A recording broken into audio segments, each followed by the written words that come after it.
నమస్కారం friends, welcome to Biz Tiger Telugu.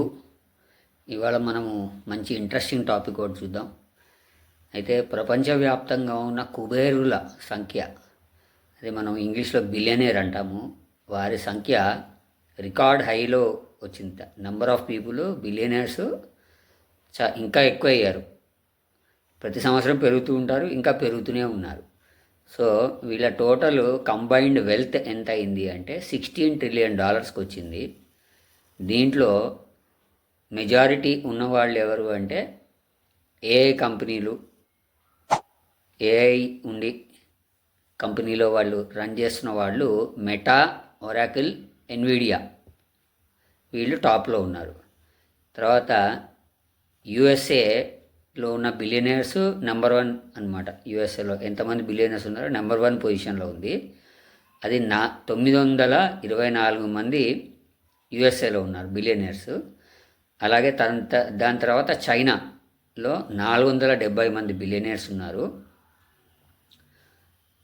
దీంట్లో maximum billionaires వచ్చేసి సాఫ్ట్వేర్ రంగానికి చెందిన వాళ్ళు అయి ఉన్నారు.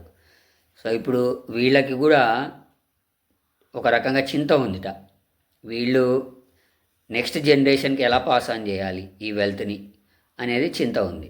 సో మ్యాక్సిమం అమెరికాలో ఉన్న బిలియనర్స్కి ఏంటంటే ఆలోచన, higher inflation plus geopolitical situation ఎలా ఉంటుందో అని వాళ్ళకి చింత. అలాగే ఏషియాలో ఉన్న వాళ్ళకి ఏంటంటే బిలియనర్స్కి టారిఫ్ వల్ల చింత ఉంది అని తెలిసింది.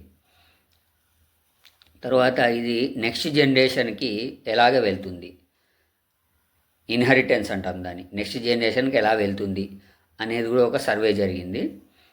ఆ సర్వేలో ఏంటంటే చాలామంది బిలియనర్స్ కన్జర్వేటివ్గా ఉండి ఎక్కువగా రిస్క్ తీసుకోకుండా నెక్స్ట్ జనరేషన్కి మనం పాస్ ఆన్ చేయాలి అనేది ఆలోచన పెట్టుకున్నారు వాళ్ళు.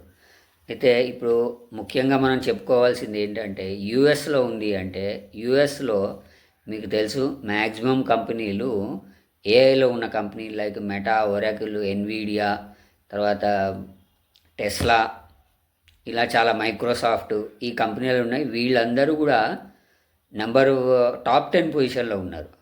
వీళ్ళతో పాటు టాప్ 10 పొజిషన్లో గ్రేటెస్ట్ ఇన్వెస్టర్ మనకు అందరికీ తెలిసిన వారన్ బఫే గారు ఉన్నారనమాట.